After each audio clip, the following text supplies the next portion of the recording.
This is the front wheel cleaning and truing and all that. I had to true up your front wheel a little bit, Alan, but for the most part, it was really in shape nicely. I've already cleaned up the rim quite a bit. Now it's just the hub that I need to do.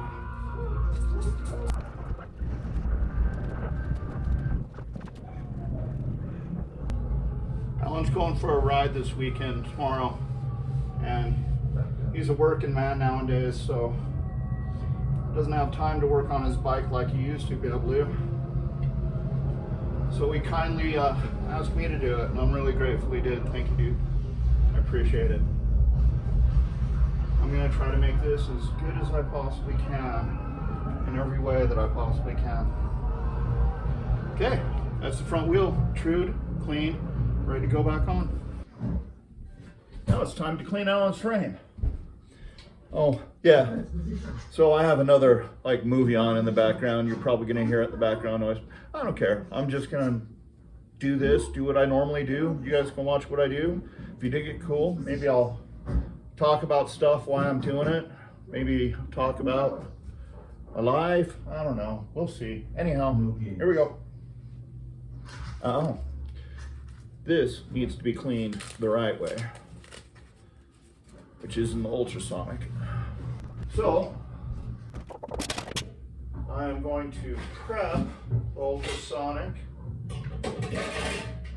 for a load of things that I want to put in there and run.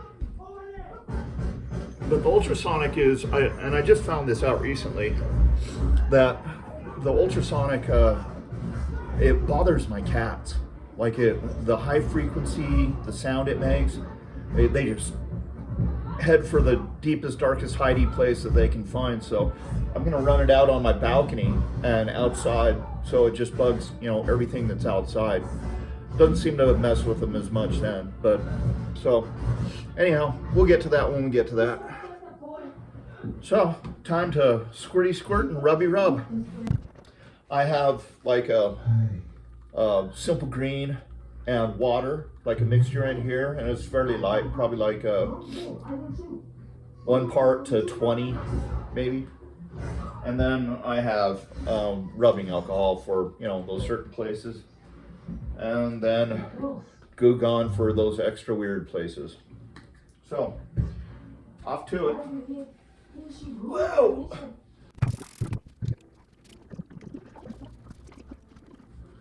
You know what would be cool?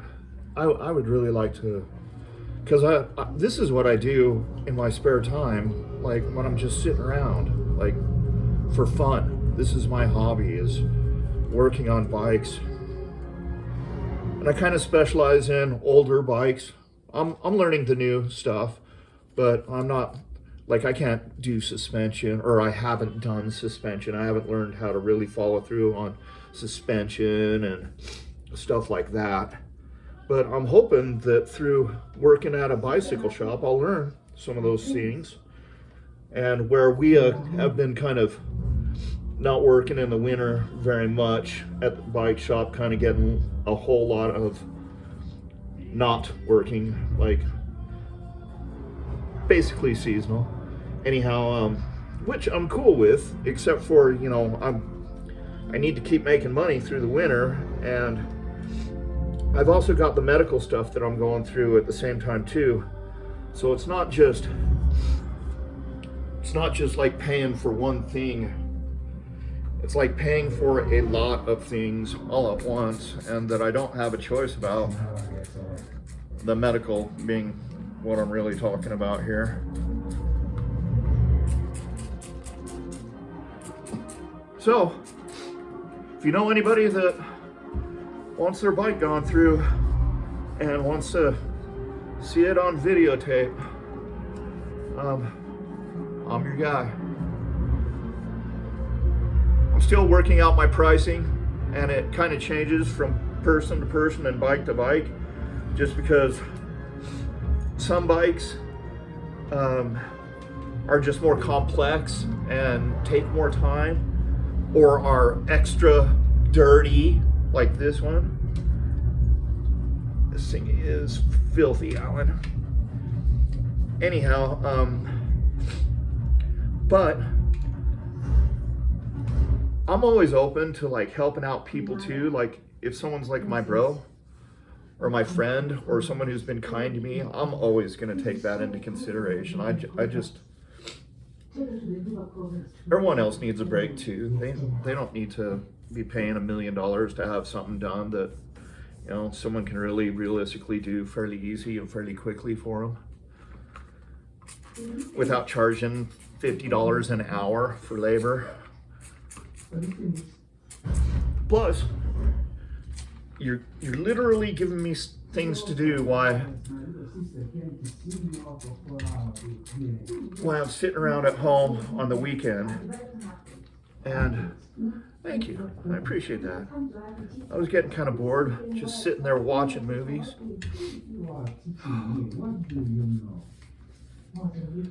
Nice. Anyhow, I'll shut up and get this thing done.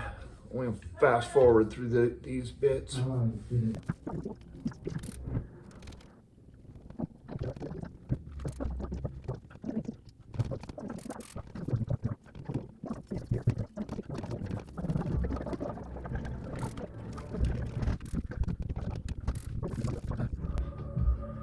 Make sure those are all tight. Looks like 4 and a 10. Ah, she's an 8. She's a lady. Whoa, whoa, whoa, she's a lady.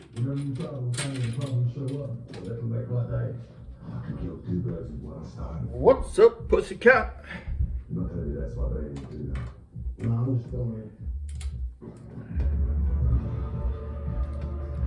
It's a good thing about going through every centimeter of a bike. If there's something loose, you can tighten it up, you can adjust it. Because when you have luggage on your bikes, like this bike's got racks on it. And Alan carries, this dude, I won't call him his name anymore. He carries stuff on these all the time, and like they're bouncing around, and he rides everywhere. So this is like his commuter bike too, and he's gonna be putting weight on it. So checking all the bolts and stuff is really important, because that stuff will bounce around and it does get loose. It loosens up over time, so it's worth checking. Or you might end up dumping your load while you're riding one day. Yeah. Every single one of the bolts on one side of this were completely loose. And I mean like finger tight loose, like getting ready to fall off loose, just having to work out that last little bit on those threads. Only thing holding this rack was a metal bracket that's right here.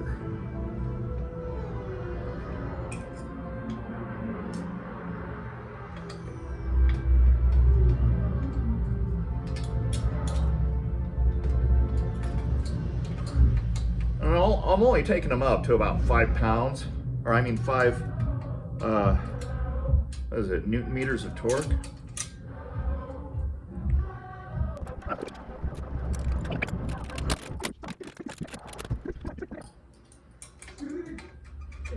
There we go.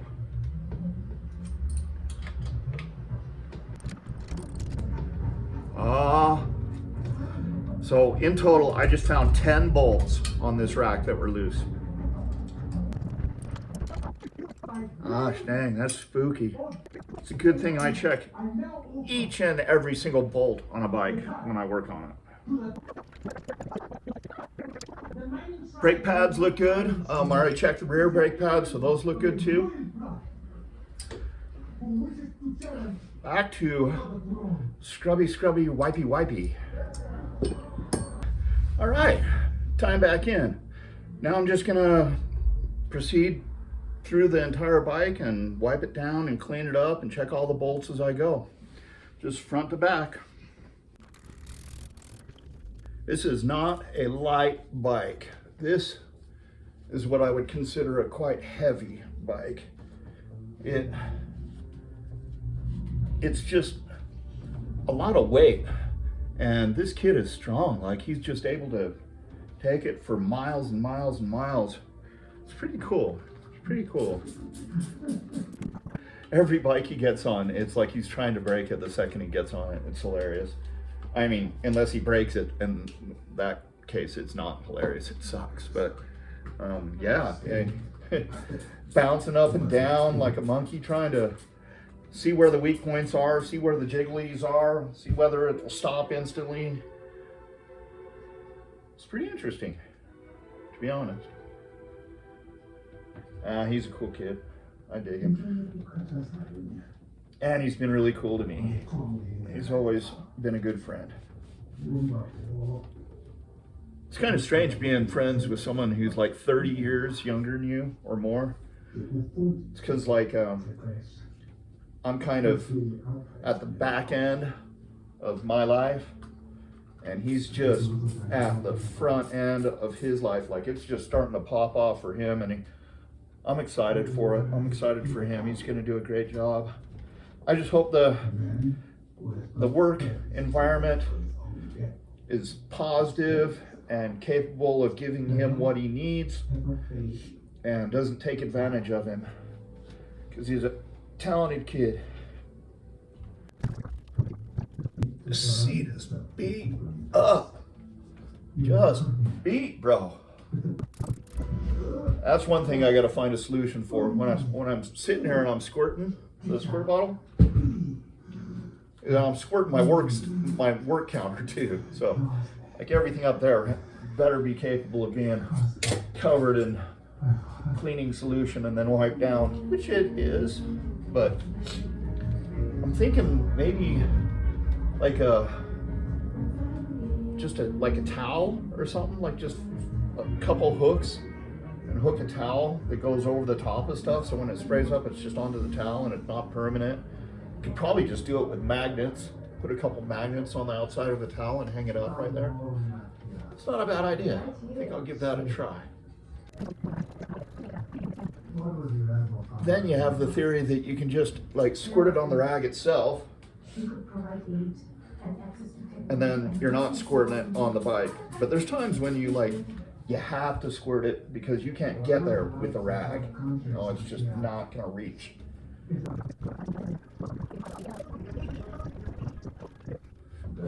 Flossin', flossin', flossin'.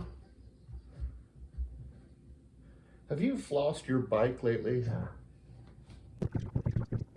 You'd be surprised how many people don't floss. Every nook and cranny, bro. Looking for a microphone system, like a standalone way to capture audio for these things, so that I can get a clearer, better audio that's not dependent on the camera. I'm open to suggestions, but I ain't got no money. So maybe somebody would donate, you know, a $50 cam or audio setup for me. That would be greatly appreciated. And I think the audio would be way better too.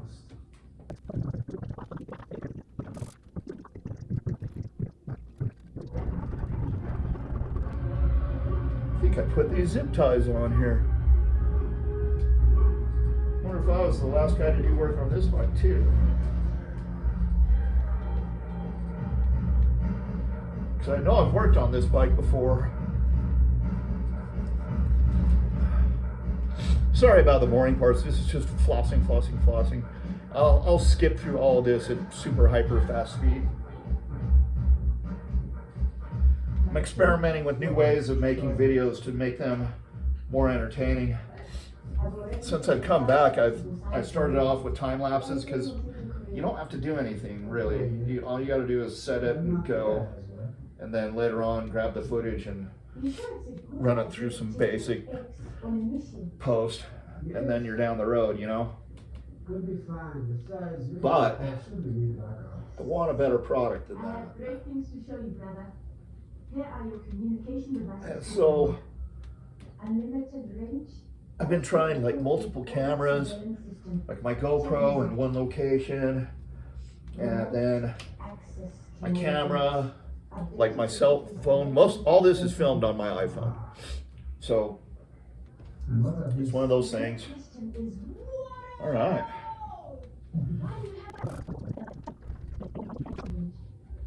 So I'm going to the rear derailleur now, and it's jockey wheel and pulley wheel are just caked with stuff, and I'm gonna have to take a pick and kind of scrape off that stuff, and it's gonna bust off these big chunks. So I'm gonna put a catch pan underneath it so it catches those chunks, and I don't have to deal with it, even though I would just vacuum it up. This carpet's kind of, the rug in my Shopson is already covered in nasty stuff, but if I can keep it from getting worse, I should do that, right? This thing, that'll work. This one.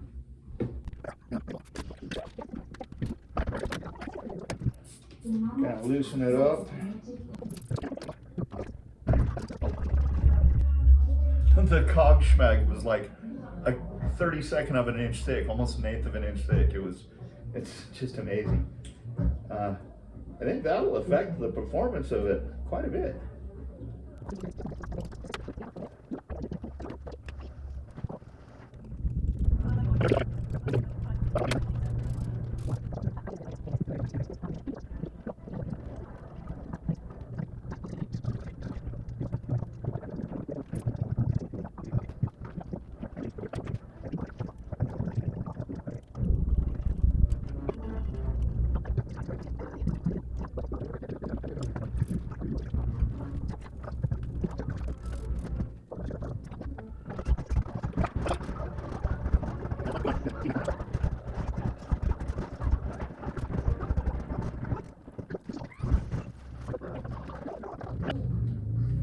And a nicely soaked Goo Gone rag, a rag that's got a little bit of Goo Gone sprayed on it. If you wipe it over the plastic parts and stuff when you're getting done, it kind of puts a sheen on them that makes them look new. It's pretty fun.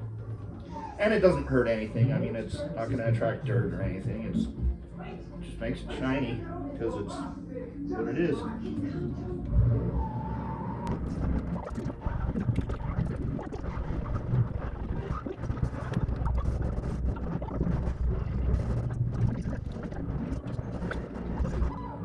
I'll get to that side a little bit better when I flip it around. Now it's time to clean these cocks. All right. Rear derailleur looking basically new. I'm cool with that, man.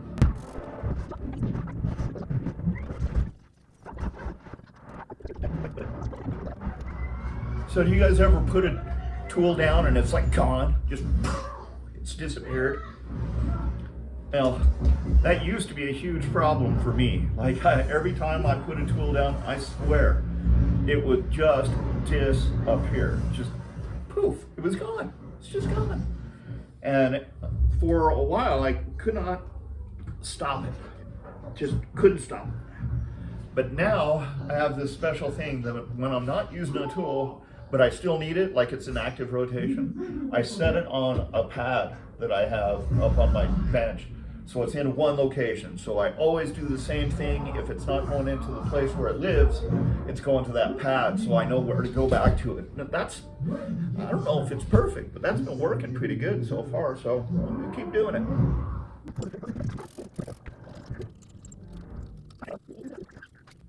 Yeah, when he said it was dirty, he was not kidding. Eventually, I'd like to have like a camera angle that's like from my glasses or something, so you can see what I'm actually looking at.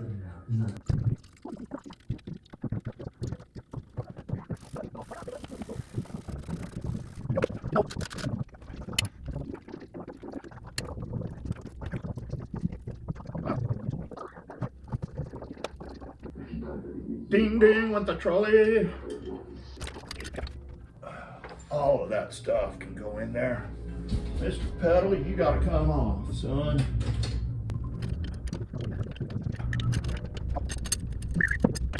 Well, now I can get in there a lot better on that. I was gonna try to avoid taking the entire front sprocket apart, but I got to. It's not gonna get done right unless I do. Or let me, places would be missed, I guess.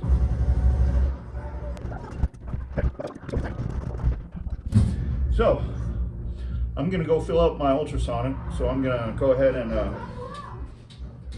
step away for a sec. So yeah, now I'm using one of these things to keep track of stuff, because I've started to learn as I've been messing around with all the editing stuff that I've been doing, that if you keep track of your shots, it's way easier to put them together and way faster. So yeah, that's a thing now. Anyhow, we're at a place on this bike where I'm going to flip it around to the opposite side so I can do detailing on the opposite side the way I did on the dry side. And then after that, I'll put the wheels on and start putting it together and actually throw a tune on it. So see where it's at right now and then go from there.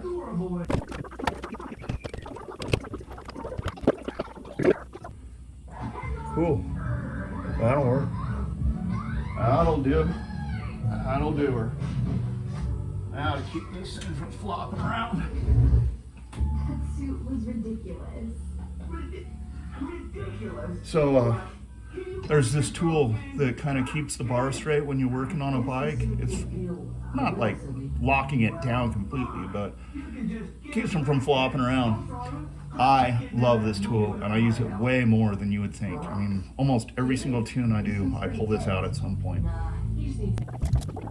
Mostly because my bike stand head, this thing is, it's mounted straight to the top of a post, but it's still tilting out just a couple degrees, so it makes bars kind of want to flop away from it. And this prevents that.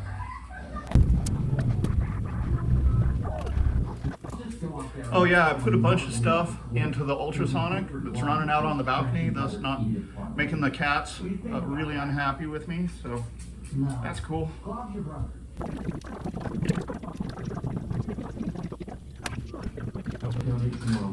It's truly nice having all my tools right here. Easy greasy. You doing okay, old man?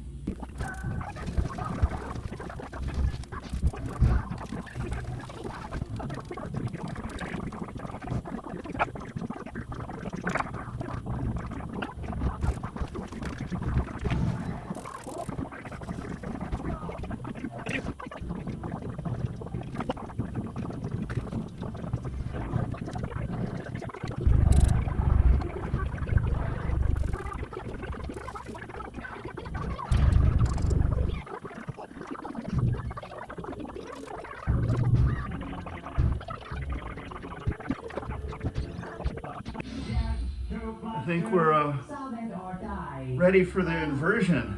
All right, let's do this.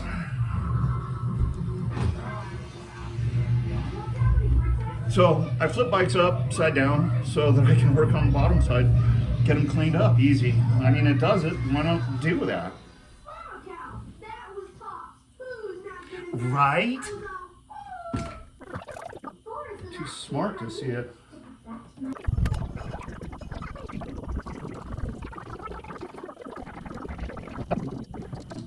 I'm telling you, this bike has seen some miles.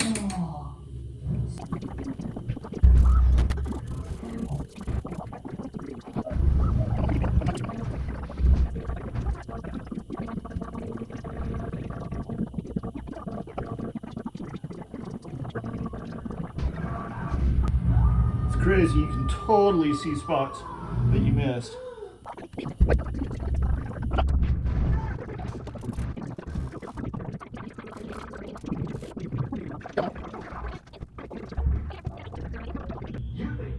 You gotta go flip the ultrasonic over. Ultrasonic the other side.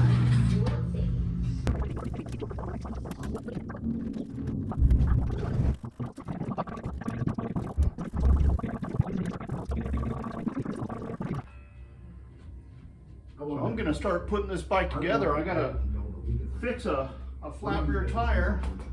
That's only gonna take a second. So I'm gonna put the front wheel on, It's going to cost them. And we'll actually start the tune. We'll be done with the clean and we'll start the If tune. we do manage to capture them,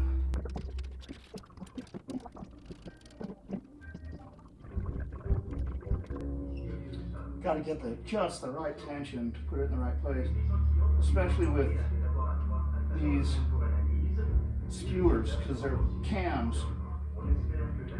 They're the most secure, but also the easiest to over tighten, but also pretty easy to under tighten too. There we go. And I put it in a place where when you go to get it, to take it off, it's easy, not hard. how did you find them? You tell me well. Okay, we're gonna need to tune that a little bit. Let's change a flat tire, man. What do you think about that?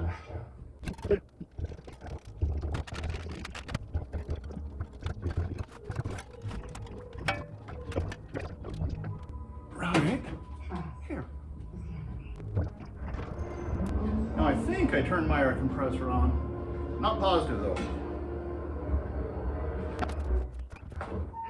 I about dropped that tube in without inspecting the rim strip. I can't even walk.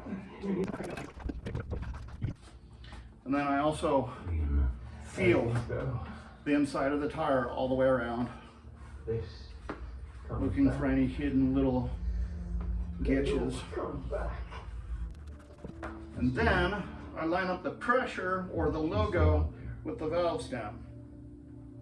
We need your help. Once I find the valve stem. And with this, I need you.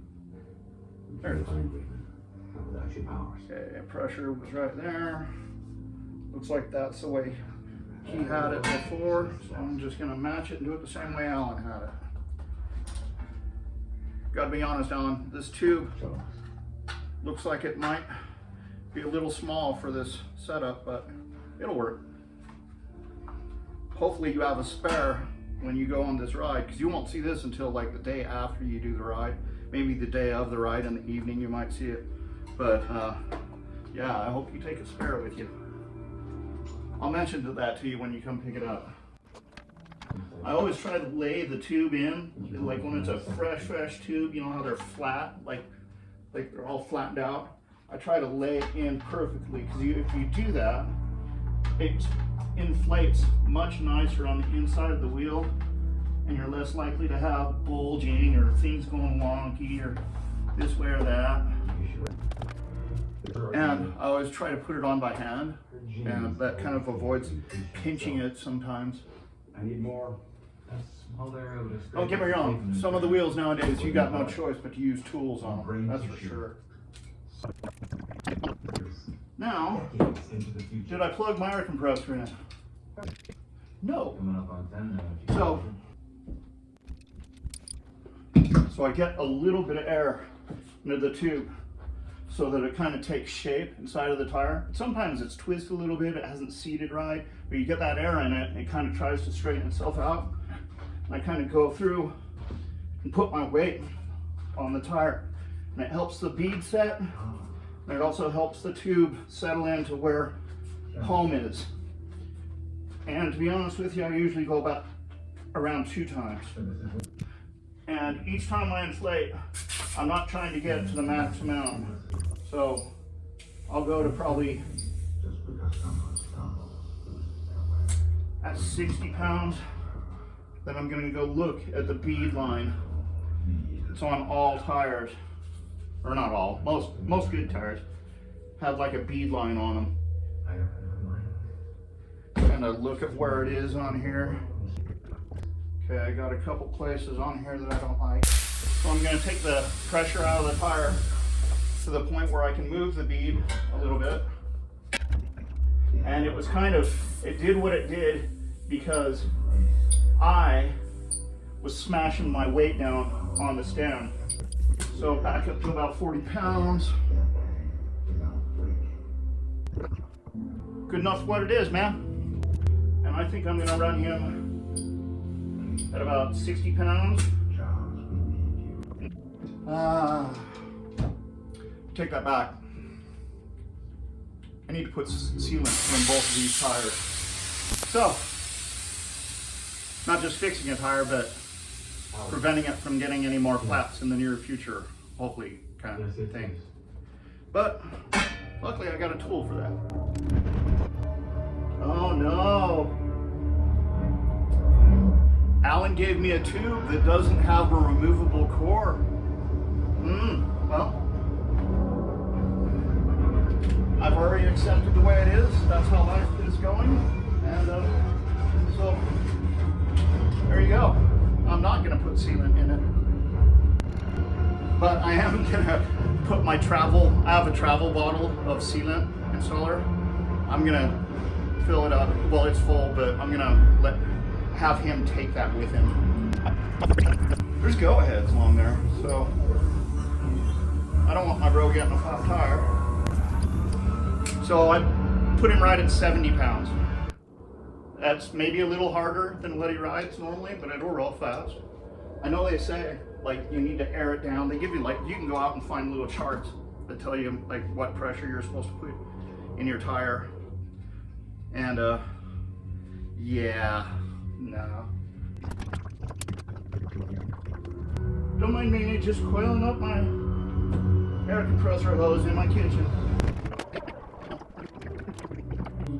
Oh, by the way, I checked the brake pads on the front and rear, and they're fine.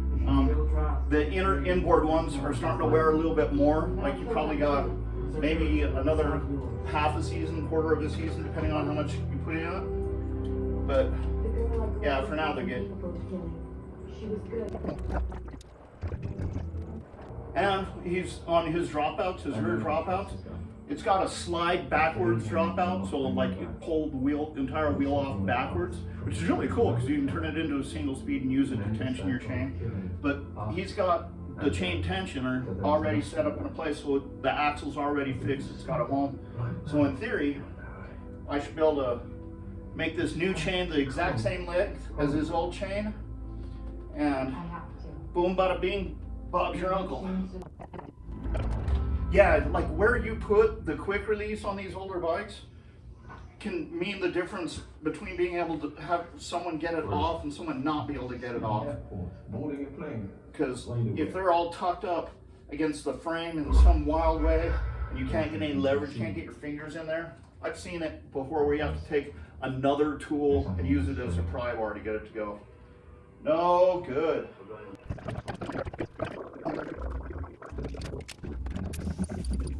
This part tool shop inflator, I just love this thing. You know, I work with a bunch of other guys that have been mechanics way longer than I have, like basically their whole lives.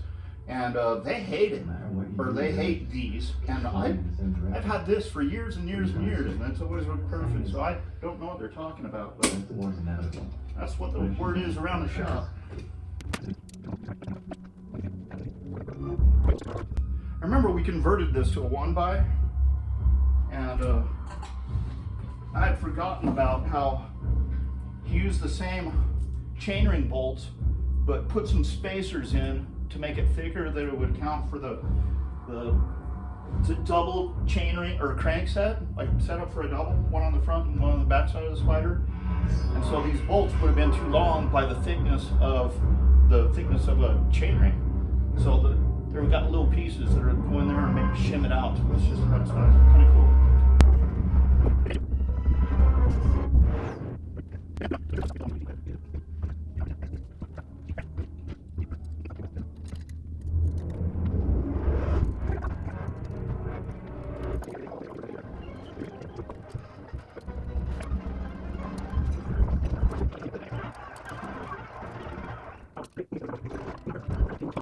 So I torque all of my chainring bolts to 6 Newton meters. I don't know if that's right. It's just kind of following along with what I've been taught.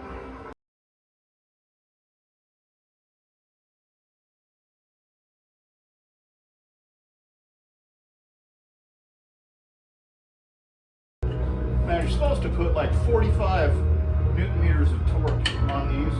But I don't have a crow's foot, so I just kind of make it snug, you know.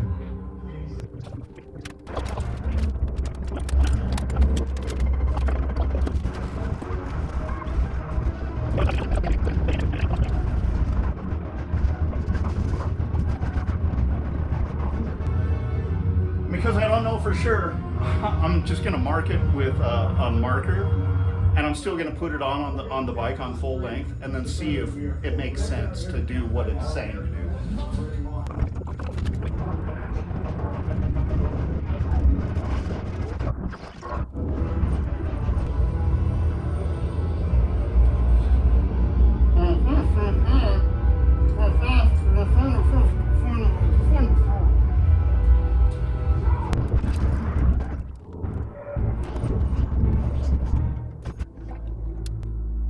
There's something very satisfying about using a comfortable chain tool, like the way if it works good, which this one does. It's a part tool. I've had it for a million years, but it's dialed in, man. It always, I can go sink it all the way in, and it never pushes it out the other side without me wanting it to. Puts it right in the perfect place so that I can just slap my chain link on.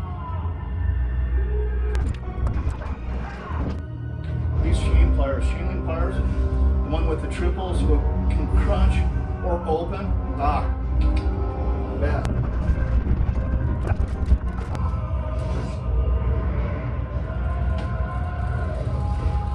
We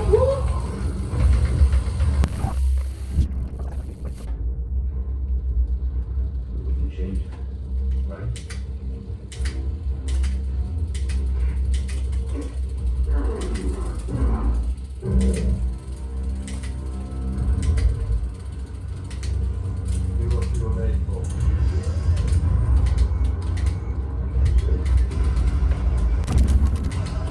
Yeah, I don't think it was your chain, bro, that you were feeling.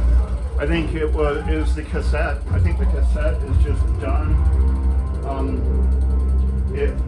You'll see what I mean, and it's got a weird thing that it's doing. But I'll do everything I can. But it'll be rideable for sure. But I don't know. That's kind of a busted piece. I don't know if I have a spare one of those. I do. I have the exact thing that I need. I just don't have the tool to take this cassette off. That's lame. Huh. I don't know, man. I still think, I swear that's a Hyperglide.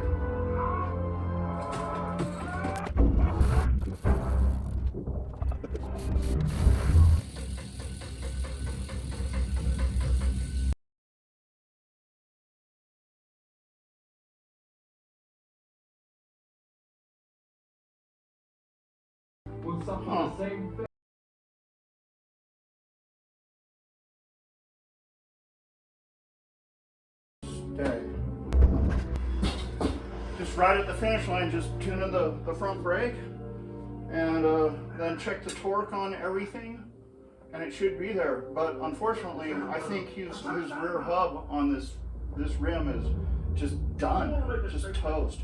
So what I'm going to do is I'm going to find another rim and put that 10-speed cassette on it. And then in the morning, he'll have the option if we want to just pull that tire off, slap it on there, and see if it'll work. I might just put a dummy tire on it, so that, see if I can put it on there and if that alleviates that noise, so that I can isolate what's going on with that. Really weird. It's kind of a trip to get in there.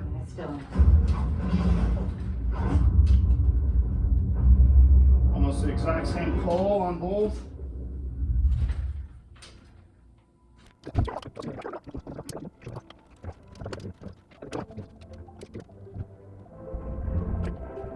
That caliper is tucked in right by that rack.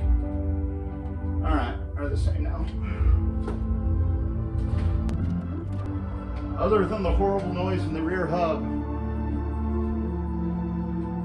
I declare this house free of demons.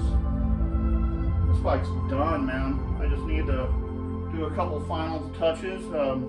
Take some alcohol and wipe down the rotors, and take my little torque tool and go around and make sure that everything's up to torque.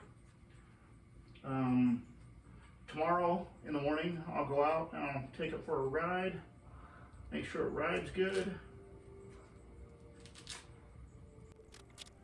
really like working on these older bikes and bikes like this because I know how. Like, I really know how. And they're fun. I like how they work.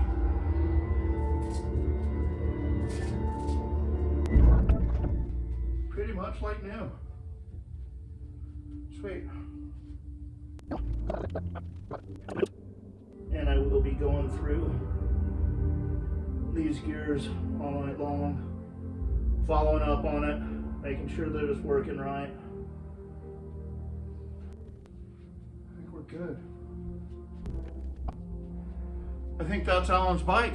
Done. That was a good tune-up. It was a lot of fun. I hope you enjoy the video. I hope it's not too long. You know, I'm going to cut it up so I can squash everything down as tight as I can. But anyhow, love you guys. Thank you. And donate if you can, please. I'll put the link below. And thank you. You're changing my life and saving my life at the same time. By the way, selling bikes. I got 10 really cool bikes, custom made, like all built up bolt by bolt by me with colors and awesomeness and a theme. I've got 10 of those that I'm going to be selling for about $500 a piece. So hit me up if you want to buy one of my works of art so that it can go on and live somewhere else, but I can create new ones and also be able to pay my bills through the winter. Anyhow, love you guys, and bring me more work. Love you. Later.